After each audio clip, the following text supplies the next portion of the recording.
बिस्मिल्लाहिर्रहमानिर्रहीम। अस्सलाम वालेकुम यूट्यूब व्यूवर्स, उम्मीद है कि आप सब खैरियत से होंगे। मैं आज आपको एक बुज़ुर्ग दादा जान और पोते के बारे में स्टोरी बताऊंगी।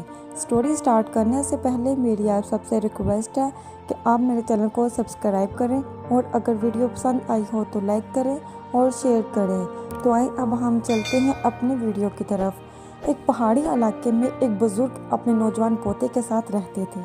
वो हर रोज़ सुबह सवेरे कुरान पाक की तिलावत किया करते थे। पोता भी हमेशा इन जैसा बनने की कोशिश करता। एक दिन पोता कहने लगा, दादा जान, मैं भी आपकी तरह कुरान पाक पढ़ने की कोशिश करता हूँ, लेकिन मुझे समझ नहीं आती और जो समझ आए जैसे ही कुरान पाक बंद करूँ भूल जाता हूँ। ऐसे में कुरान पढ़ने से हमें क्या सीखते हैं? दादाजी ने खामोशी से कोयलों वाली टोकरी में से कोयले निकालकर अंगीठी में डाले, फिर टोकरी पोते को देकर कहा, जा पहाड़ के नीचे बहती नदी से मुझे पानी की टोकरी भरकर ला दे। लड़के ने दादाजी की बात पर अमल किया, लेकिन वापसी पहुंचने तक सारा पानी टोकरी के सुराहों में से बह गया। दादाजी मुस्कुराए और कहा, तुम इस दफ़ा और ज़्यादा तेज़ कदम उठाना। ये कहकर पोते को वापस भेज दिया, लेकिन इस बार वो बाल्टी में पानी ले आया।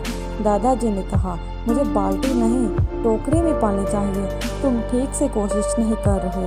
इसे फिर नीचे भेजकर वो दरवाजे में खड़े देखने लगा कि पोता कितनी मेहनत करता है और क्या कर रहा है। लड़के को इल्म था कि सुराहों बड़ी टोकरी में पानी भरना नामुमकिन है।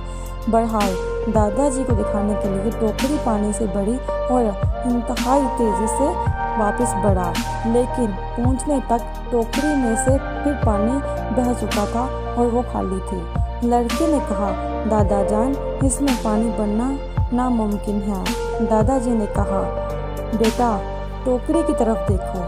अब नौजवान की पहली बार एहसास हुआ कि टोकरी पहले से मुख्तलिफ लग रही है। वो पुरानी और गंदी टोकरी अंदर बाहर से साफ सुथरी हो चुकी है। दादाजी ने कहा, बेटा ज़रा देखो, कोयलों से स्याह हुई टोकरी बार बार पानी से धोने से बिल्कुल नई जैसी लग रही है। इसी तरह जब हम तिलावत कुरान करें तो चाहिए इसका एक लफ्ज़ भी ना समझ पाए, तिलावत हमें अंदर और बाहर से ऐसे ही पाक साफ कर देती है। यूँ अल्लाह ताला हमारी ज़िंदगी बदल देता है। कुरान पढ़ा करें। नाज़रीन, हम भी सब वो टोकरियाँ हैं जिसमें सुराख हैं। अरबी हम में किसी को नहीं आती। 100 में से शायद 30% लोगों को अरबी आती है। बात तर्जमा समझ लेते हैं। कोशिश करें कुरान पढ़ा करें। ऐसा करना ज़ाया और बेकार नहीं जाएगा। शुक्रिया।